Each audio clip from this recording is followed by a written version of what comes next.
even though the line is long, you're still sort of constantly shuffling towards the front. And that wasn't like that at Hagrid's. So after our second failed attempt to ride this ride, I went to one of the guest relations booths that are kind of now spread out around the park.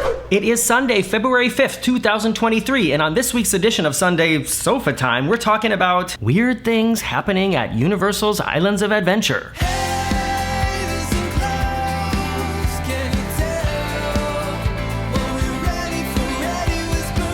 Hello everybody, I'm Morgan from the very unofficial travel guides. I travel all around the world to popular and not so popular tourist destinations to give you a very honest, unofficial look at what it was like to be there. I'm currently traveling at the moment. This is not my home. This is a beautiful vacation villa outside of Orlando, Florida in, I think it's Davenport is the neighborhood, the district. We have been here for about 2.5 weeks now. It has been so amazing. We're leaving. We have to leave for the airport. I'm looking at the clock in like 15 minutes. And I'm so sad right now. The beginning of the time we were staying here, my family was here. And then the end of the time, Marcus and I had some time to ourselves, but went up and walked through all the rooms that everybody was staying in. And it just made me really sad.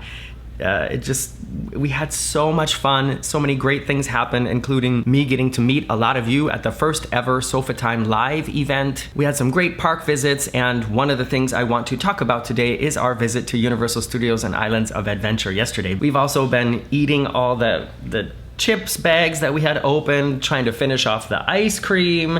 You know, it's hard work ending a vacation, isn't it? Okay, this is a really weird setup here, like I said, because I don't have my tripod. It's all already packed away. I have the camera on top of like the breakfast bar here, and I wanted to tell you about something that happened to us yesterday at Universal Studios that I just don't understand, and I'm looking for an answer, and I hope that one of you out there has it. I think a lot of my regular viewers probably are not roller coaster or theme park experts, but maybe somebody will be watching this video who is, and it has to do with some operations that we experience at Islands of Adventure. If you are new here, I am kind of a roller coaster fan. I used to call myself a roller coaster expert, I guess. I've ridden I have definitely ridden over 500 roller coasters.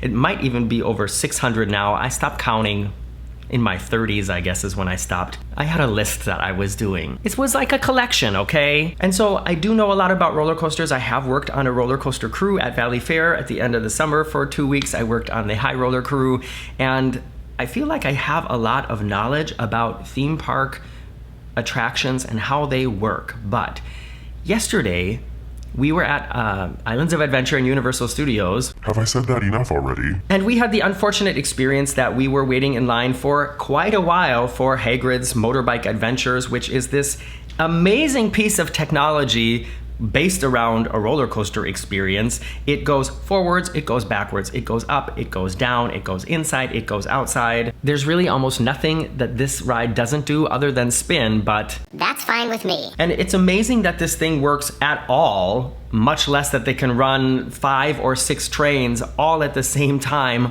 all day long. And we noticed in the morning that the line just seemed to be moving very slowly forward. It's not uncommon to have to wait an hour or an hour and a half for these like e-ticket rides.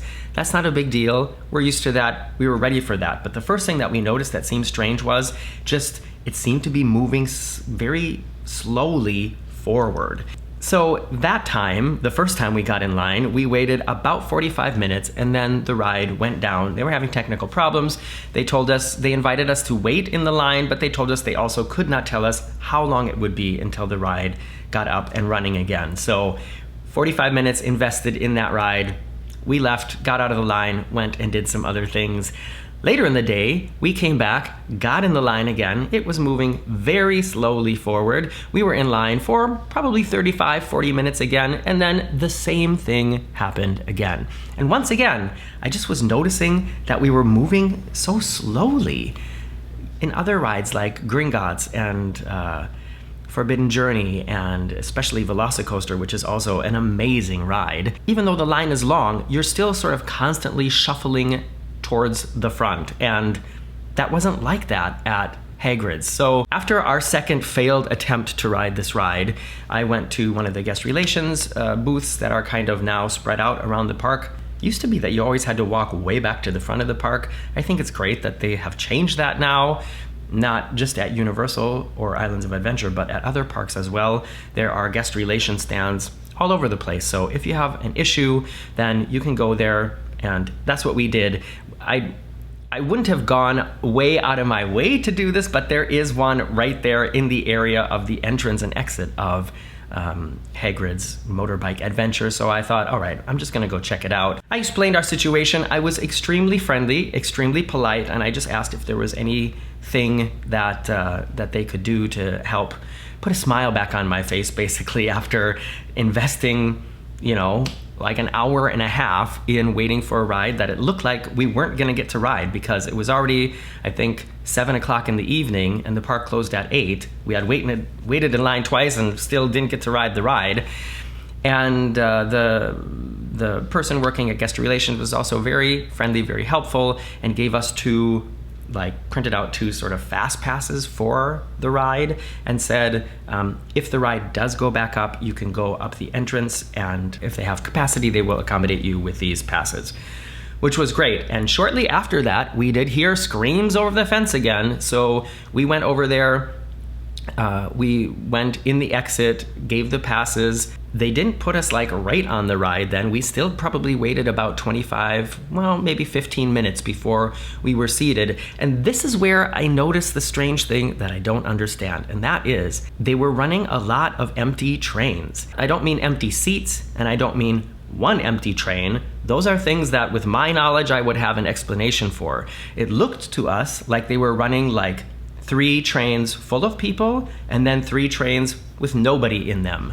And that would explain why earlier in the day, the line was moving so slowly compared to how it usually moves. If the ride has a capacity of I think it's 6 trains at a time, it's at least 3 trains at a time, but let's say it's 6 trains at a time, and they're only boarding 3 of them, then that would explain the noticeable slowness of the movement of the queue, of the line.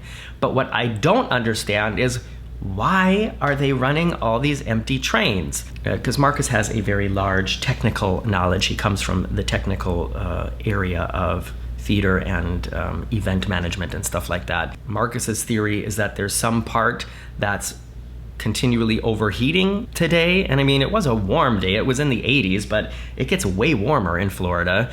And he said, you know, maybe there's a part that's overheating, and they've realized if they run at maximum capacity, that the ride will shut down again. Whatever that part is will stop working.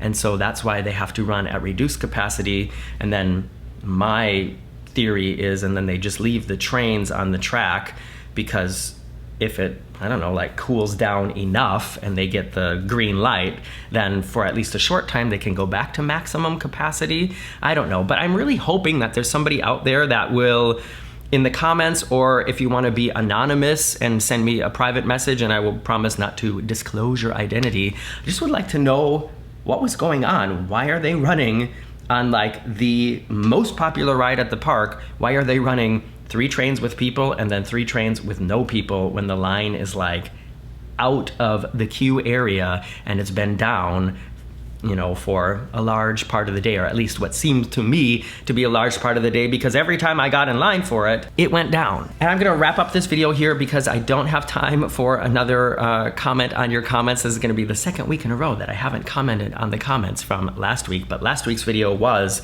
the Sofa Time live video. So yeah, this week is just a matter of time. We got to get to the airport, so by the time you're seeing this, we will have flown home and had one day to sort of relax and do laundry and get back into the swing of things in cold and rainy Hamburg. Thank you for spending this part of your Sunday, or whatever day it is that you watch this with me. Thank you to everybody who I got to meet and hang out with in Florida. Thanks for all your support. Thanks again to Alex for accommodating us here in the way that you have, and I can't wait to come back to Florida. See you soon.